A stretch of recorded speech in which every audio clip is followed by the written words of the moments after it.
മാന്യ പ്രേക്ഷകർക്ക് എൻ്റെ വിനീത പ്രണാമം.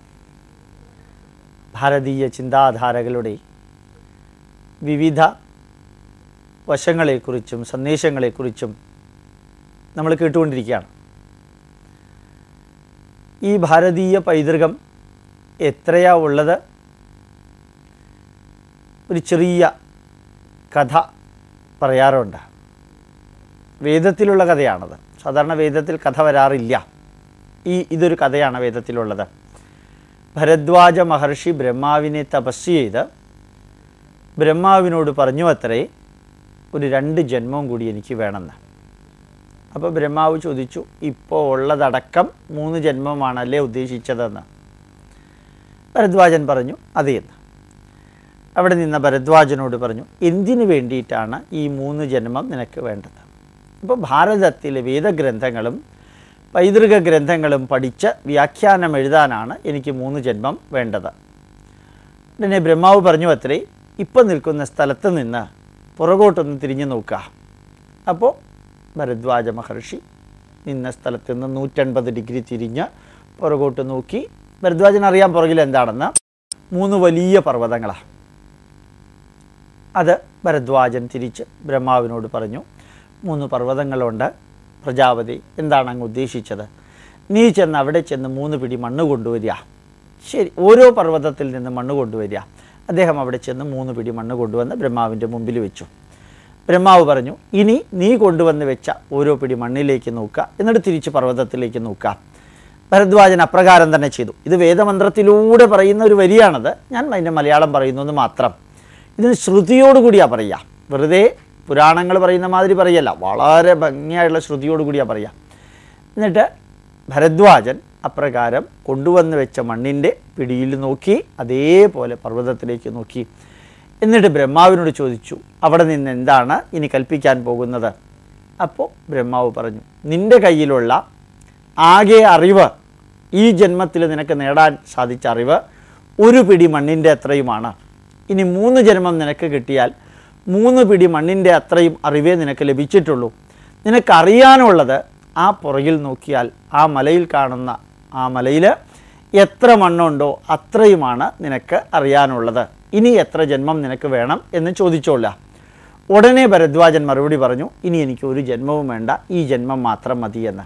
അതായത് എത്ര ജന്മം കിട്ടിയാലും പഠിച്ചു തീർക്കാൻ സാധിക്കുന്ന ഒന്നല്ല ഭാരതത്തിൻ്റെ പൈതൃകം.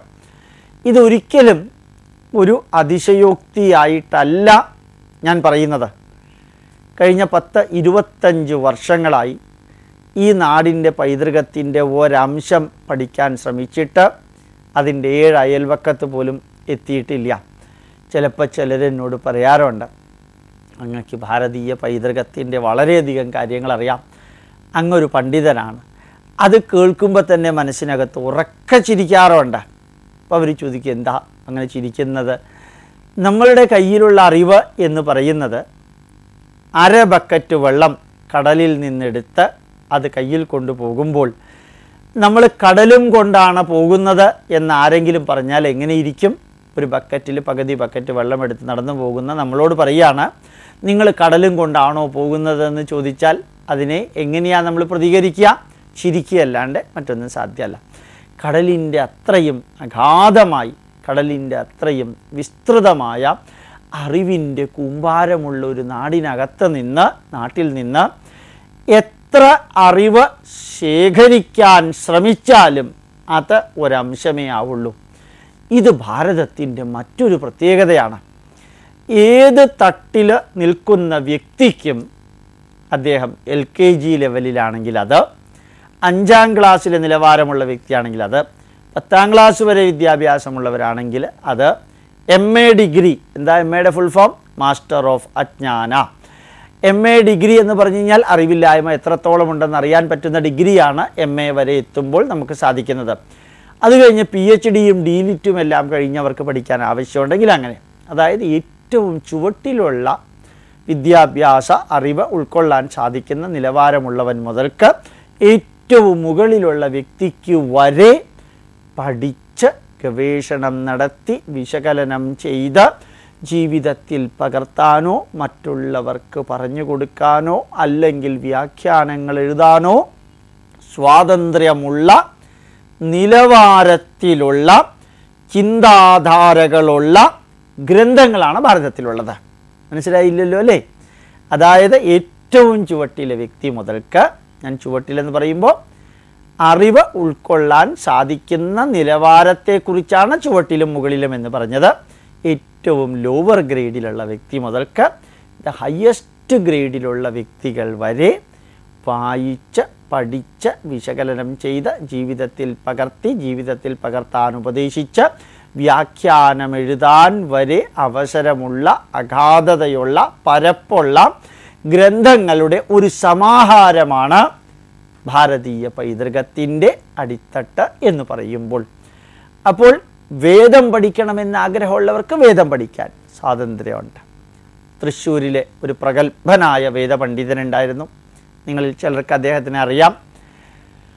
ധാരാളം വേദപണ്ഡിതരിൽ ഒരു പ്രത്യേകതയുള്ള വ്യക്തിയാണ് ആരാധ്യനായ KPC അനുജൻ ഭട്ടതിരിപ്പാട് എന്ന് പറയുന്ന വ്യക്തി. പലരും അദ്ദേഹത്തിൻ്റെ അടുത്ത് വന്ന് പറഞ്ഞു, ഞങ്ങൾ ബ്രാഹ്മണരല്ല, ഞങ്ങൾക്ക് വേദം പഠിക്കണം. അദ്ദേഹം പറഞ്ഞു, ഒരു വിഷമവും ഇല്ല, ഞാൻ പഠിപ്പിക്കാൻ തയ്യാറാണ്. ഫ്രീ ആയിട്ട് ഭക്ഷണം തന്ന് ഒരു ഫീസും വാങ്ങിക്കാതെ എൻ്റെ വീട്ടിൽ പുറത്ത് വേറൊരു വലിയ വീടുണ്ട്, അവിടെ താമസിച്ച് പഠിക്കാം. വേദം പഠിക്കാൻ 68 വിദ്യാർത്ഥികൾ വന്നു. ഒരു മാസം കഴിഞ്ഞപ്പോഴത്തേക്ക് അത് 14 കുറഞ്ഞു. ഒരാഴ്ചയും കൂടി കഴിഞ്ഞപ്പോൾ 2 കുറഞ്ഞു. പിന്നത്തെ ഒരാഴ്ചയായപ്പോൾ 2 പേര് പറഞ്ഞു, ഞങ്ങൾ ഒന്നില്ലെങ്കിൽ വരുന്നില്ല, അല്ലെങ്കിൽ ഞങ്ങൾ പോവുകയാണ് എന്ന് പറഞ്ഞ് അവരും പോയി. അത്ര എളുപ്പമല്ല വേദം പഠിക്കാൻ. എല്ലാവരോടും വേദം പഠിക്കണമെന്ന് പറഞ്ഞാൽ നടക്കണ കാര്യമാണോ? അല്ല. അപ്പോൾ വേദം പഠിക്കാൻ ക്വാളിറ്റിയും ക്വാളിഫിക്കേഷനും ഉള്ളവർക്ക് അത് പഠിക്കാം. ബ്രാഹ്മണ ഗ്രന്ഥങ്ങൾ പഠിച്ച് യാഗങ്ങൾ നടത്താൻ ആഗ്രഹമുള്ളവർക്ക് അത് പഠിക്കാം. തത്വശാസ്ത്രങ്ങളുടെ പരമകാഷ്ഠയിലെത്തണമെന്ന് ആഗ്രഹമുള്ളവർക്ക് ഉപനിഷത്തുക്കൾ പഠിച്ചുകൊണ്ടേയിരിക്കാം. ജീവിതാന്ത്യം വരെ എത്തിയാലും 108 ഉപനിഷത്തുക്കൾ തീരില്ല. ആദ്യത്തെ 10 ഉപനിഷത്തുക്കൾ പോലും പഠിക്കാൻ സാധ്യമല്ല. എങ്കിലും അത് പഠിക്കണമെന്ന് ആഗ്രഹമുള്ളവർക്ക് അങ്ങനെയാവാം. ഞാൻ ഇന്നലത്തെ ക്ലാസ്സിൽ പറയേണ്ടായി, ഭാഷാശാസ്ത്രം അത് പഠിക്കണമെന്ന് ആഗ്രഹമുള്ളവർക്ക് ജർമ്മനിയിലെ ഷ്നീഡർ എന്ന് പറയുന്ന വ്യക്തി നമ്മുടെ അഷ്ടാധ്യായി മൊത്തം പഠിച്ച് അദ്ദേഹം പറഞ്ഞു, ഇനിയൊരു 10 ജന്മം പഠിച്ചാലും ഈ 10 ജന്മം പഠിച്ചാലും പാണിനി എഴുതിയ മഹാഭാഷ്യം എന്ന അഷ്ടാധ്യായി പഠിക്കാൻ സാധ്യമല്ല എന്ന് അദ്ദേഹം പറഞ്ഞു. അത്ര ഗഹനമായ വ്യാകരണം പഠിക്കണമെന്നുള്ളവർക്ക് അതാവാം. ഭാഷയുടെ തുടക്കം പഠിക്കണമെന്നുള്ളവർക്ക് അതാകാം. ജ്യോതിശാസ്ത്രത്തിൽ മാത്തമാറ്റിക്സിൻ്റെ തിയറങ്ങൾ പഠിക്കണമെന്നുള്ളവർക്ക് അതാകാം. അസ്ട്രോണമി പഠിക്കണമെന്നുള്ളവർക്ക്, ആചാരങ്ങൾ പഠിക്കണമെന്നുള്ളവർക്ക്, ഇന്ത്യൻ പീനൽ കോഡ് മാതിരി ധർമ്മശാസ്ത്രങ്ങൾ പഠിക്കണമെന്നുള്ളവർക്ക് അതുമുണ്ട് ഈ നാട്ടിൽ. നേരത്തെ ഞാൻ സൂചിപ്പിച്ച എക്കണോമിക്സ് പഠിക്കണമെങ്കിൽ Pakistan administrative service, Indian administrative സർവീസിനെയാണ് IAS എന്ന് പറയാം. പാകിസ്ഥാൻ അഡ്മിനിസ്ട്രേറ്റീവ് സർവീസിന് എന്താ പറയുക? PAS.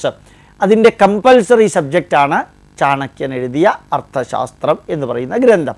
അപ്പോൾ എക്കണോമിക്സ്, രാജ്യ ഭരണതന്ത്രം എങ്ങനെ വേണം എന്ന് വിവരിക്കുന്ന 23 നൂറ്റാണ്ടുകൾ പഴക്കമുള്ള അർത്ഥശാസ്ത്രം നിങ്ങൾ ഒരിക്കൽ വായിച്ചാൽ അത്ഭുത സ്തബ്ധരാകുമെന്നുള്ളതിന് സംശയമില്ല. അത് പഠിക്കണമെന്നുള്ളവർക്ക് അതാവാം. യുദ്ധനീതി പഠിച്ച് ഭാരതത്തിൻ്റെ ബോർഡറിൽ ചെന്ന് രാഷ്ട്രത്തെ സംരക്ഷിക്കുന്ന യോദ്ധാവാകണമെന്നുള്ളവർക്ക് അതിനവസരമുണ്ട്. സംഗീതം പഠിച്ച് ആരാധ്യനായ യേശുദാസിനെ പോലെയോ ബാലമുരളീകൃഷ്ണയെ പോലെ ആകണമെന്നുള്ളവർക്ക് അതിനുള്ള സ്വാതന്ത്ര്യമുണ്ട്. ആയുർവേദം പഠിച്ച് നല്ല ഒരു ഡോക്ടറാകണമെന്നുള്ളവർക്ക് അതിന് സ്വാതന്ത്ര്യമുണ്ട്. സ്ഥാപത്യവേദം പഠിച്ച് നല്ലൊരു സിവിൽ എഞ്ചിനീയർ ആകണമെന്ന് ആഗ്രഹമുള്ള വ്യക്തിക്ക് സിവിൽ എഞ്ചിനീയറിംഗ് ആകാനുള്ള സ്വാതന്ത്ര്യമുണ്ട്. ഇതൊന്നുമല്ല ഒരൊറ്റ മുണ്ടുമുടുത്ത് ഒരു തോർത്തമുണ്ട് 2ാം മുണ്ടായിട്ട് തോളത്തിട്ട് നമ്മുടെ ദർശനങ്ങളാണ് പഠിക്കാൻ ആഗ്രഹമുള്ളത്, മറ്റുള്ളതിനോടൊന്നും എനിക്ക് താല്പര്യമില്ല എന്ന് തോന്നുന്ന വ്യക്തിക്ക് ദർശനങ്ങൾ പഠിക്കാം. യോഗദർശനം പഠിക്കാം, അല്ലെങ്കിൽ സാങ്ഖ്യദർശനം പഠിക്കാം, മീമാംസാ ദർശനം പഠിക്കാം, പൂർവമീമാംസാ ദർശനം പഠിക്കാം, വൈശേഷികം പഠിക്കണമെന്നുള്ളവർക്ക് അതുകൊണ്ട് എല്ലാം പരസ്പര പൂരകങ്ങളായ